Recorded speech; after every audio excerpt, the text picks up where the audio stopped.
Je vais pas m'énerver, les gars. Ça sert plus à rien, en fait. Ça ne sert plus à rien de s'énerver contre cette équipe.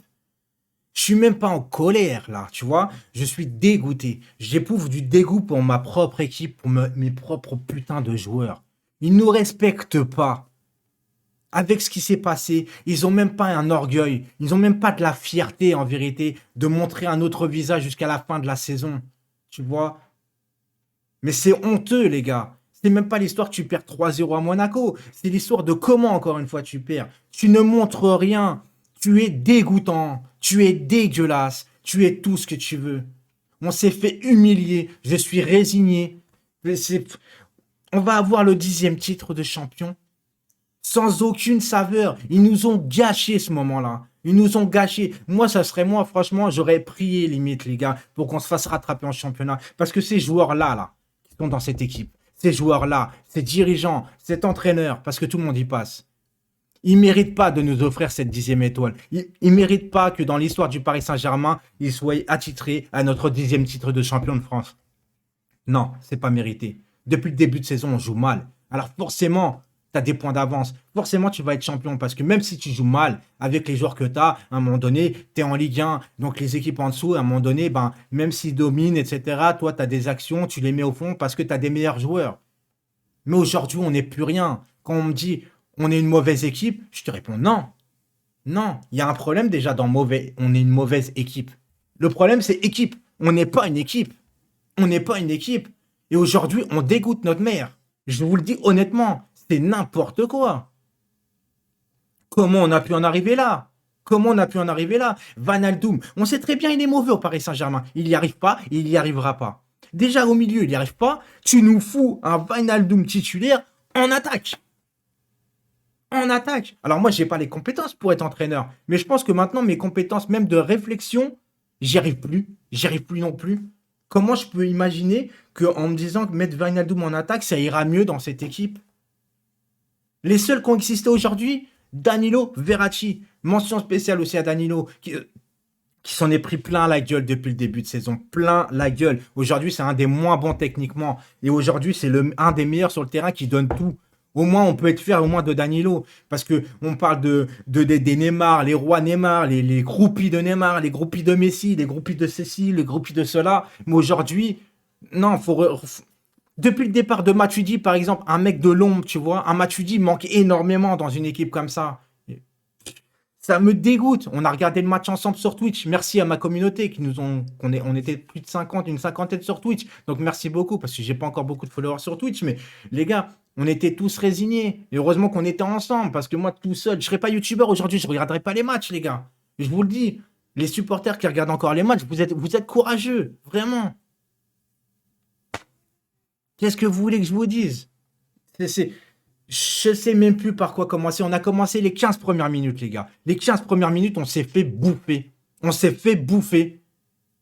Genre, on n'arrivait même pas à sortir la balle. En 10 minutes, on n'avait même pas passé une seule fois la ligne médiane. La ligne du milieu de terrain. Pour ceux qui ne savent pas, c'est quoi la ligne médiane? On savait même, on avait, comme si on était un petit club face à Monaco. Genre, tu vois, les vieux matchs en Coupe de France, petit poussé face à un gros club, et on marque, on essaie de jouer en contre-attaque, on essaie de résister. On est devenu ça, en fait.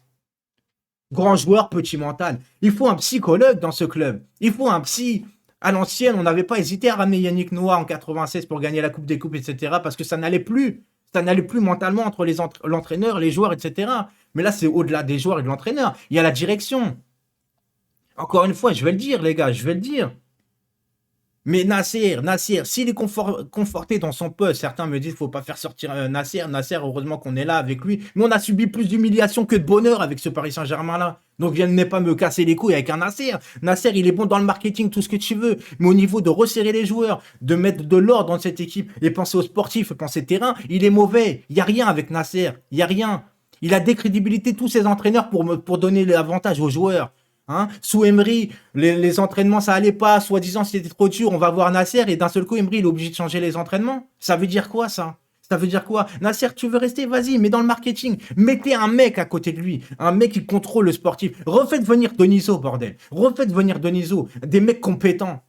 Qu'est-ce que c'est que ça? Aujourd'hui, on sort des chasubles orange aux couleurs du Paris Saint-Germain aux États-Unis en mode peintre en bâtiment. Mais qu'est-ce que c'est que ça? Qu'est-ce que c'est que ça? Bientôt, on va voir des mecs. Bientôt, les gilets jaunes, ils vont même plus venir avec le gilet jaune au rond-point. Ils vont venir avec des trucs orange du PSG. Non, mais arrêtez, s'il te plaît. Arrêtez. Qu'est-ce que c'est devenu ça? On fait des collections en vert, couleur verte. Sérieusement, sérieusement. Non, mais à un moment donné, il faut grandir, il faut réaliser certaines choses quand même, là. C'est plus possible. Et les supporters 2.0 qui défendent les joueurs. Mais tu peux pas défendre ces joueurs-là, là. Neymar, il a triplé de volume au niveau de son coup. Il sait plus rien faire, le type. C'est pas son plus mauvais match. Mais quand même, merde. Il sait plus faire aucune différence. Dans un autre club, il serait pas permis de faire ce qu'il fallait aujourd'hui, ce qu'il fait aujourd'hui. Dans un autre club, il n'aurait pas autant grossi, je suis désolé. C'est parce qu'on l'a laissé faire. On lui a tout donné. Depuis que Neymar est arrivé au club, je suis désolé, on est parti en cacahuète totale. Totale. Bien évidemment, quand le mec il arrive, il a une meilleure ovation que quand Ray est parti. Comment voulez-vous que le mec il se sente pas roi, vu que tout le monde l'appelle le roi, le chemin du roi? Mais le chemin de mes couilles, je te dis, moi. Parce que là, franchement, ce qu'on voit aujourd'hui, c'est n'importe quoi. Et je suis même plus en colère, en fait, par rapport aux résultats. Je suis résigné par cette équipe. Il n'y a aucun joueur qui. Putain. Et quand je.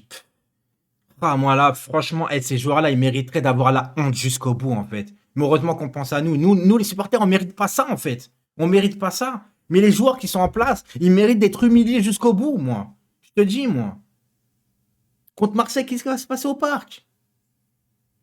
Marseille, c'est un épiphénomène. De toute façon, le championnat, il est fini. La saison, elle est finie. Parce que même quand tu perds, de toute façon, ceux derrière, ils perdent. Donc, tu ne te feras pas rattraper. Mais moi, cette étoile-là, putain, mais qu'est-ce qu'ils nous ont gâché, putain? C'est un truc de ouf. C'est un truc de ouf. Les joueurs, ils comprennent pas ça. Que les supporters, ils vivent pour le club. Et des fois, ils ont le moral par rapport à la situation, etc. Les mecs, ils perdent 2-3-0. Ils sont en train de rigoler sur le terrain. Putain, mais ça me rend ouf. Ça me rend ouf. Qu'est-ce que vous voulez? Dites-moi en commentaire, mais dites-moi si vous êtes en colère, si moi je suis parano, s'il y a des choses à dire d'autres, mais franchement, qu'est-ce que vous voulez que je vous dise? Hakimi aujourd'hui, Hakimi il a fait un bon mois au Paris Saint-Germain. Après, il est parti en cacahuète. Alors certes, il y en a beaucoup qui l'ont oublié et tout sur le terrain, mais à un moment donné, faut voir le niveau d'Hakimi aujourd'hui. Je suis désolé. Hakimi, il est pas bon non plus. Il est pas bon non plus. Il s'est perdu. Tous les joueurs qui viennent au Paris Saint-Germain, ils se perdent. Tous les joueurs qui viennent au Paris Saint-Germain. Avant le PSG, ils sont bons. Ils arrivent au PSG, ils sont mauvais. Ils repartent du PSG, ils sont bons. Et les entraîneurs, c'est pareil, hein. Les entraîneurs, c'est pareil, hein. Ils sont bons avant, on les recrute. Ils sont mauvais au Paris Saint-Germain, ils partent, ils gagnent tout dans leur club respectif. À un moment donné, stop, stop, changez quelque chose. Changez parce que, en fait, ça me dégoûte, ça me dégoûte.